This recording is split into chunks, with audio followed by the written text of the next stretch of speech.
இது ஒரு கலைஞனோட கை. கூடிய சீக்கிரமே மிகப்பெரிய வெற்றி வரப்போகுது உங்களுக்கு. എടാ, നീ എഴുതിയത് എനിക്കൊരു സിനിമ കാണുന്ന പോലെ കാണാൻ പറ്റുന്നുണ്ട്.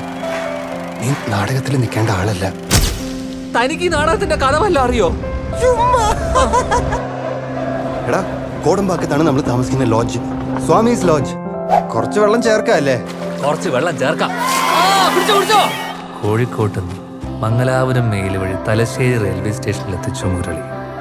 എല്ലാ വാതിലും മുട്ടാം, ഏതെങ്കിലും ഒരെണ്ണം തുറക്കും. എന്നെ കൊണ്ട് പറ്റുമോ? ഞാൻ പറ്റിക്കും.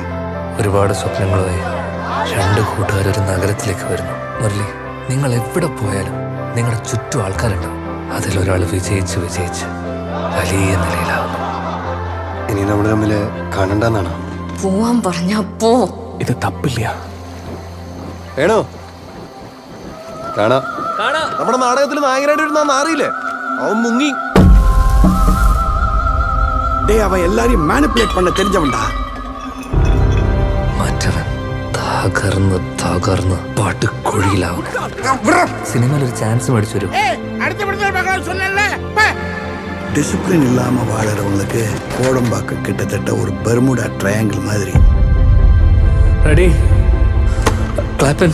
അവിടെ പ്രിയദർശനോ പത്മരാജനോ ഭരതനോ ആരെങ്കിലൊക്കെ താമസിക്കുന്നുണ്ടോ? വീട്ടിൽ ചെന്ന് അജി വെച്ചു കൊടുക്ക്. Whole camera action. മാറുന്ന മലയാള സിനിമയെ കുറിച്ച് വിവരമുള്ള ഡയറക്ടർമാരെ ചർച്ച ചെയ്യുന്ന നിനക്ക് കേട്ടെന്തെങ്കിലും പഠിക്കാം.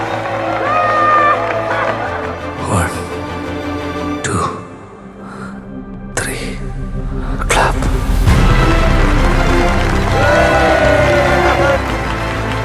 എന്താണ് ഈ നടക്കുന്നത്? സിനിമയുടെ മാജിക്കാണ്, മാജിക്. ഇനി അതിനും പറ്റുന്നില്ലെങ്കിൽ നിന്റെ അപ്പൻ 30 സെന്റ് സ്ഥലം വാങ്ങിച്ചു വെച്ചിട്ടില്ലേ? പാട്ടിയത്ത് ചെന്ന് കിളക്ക്.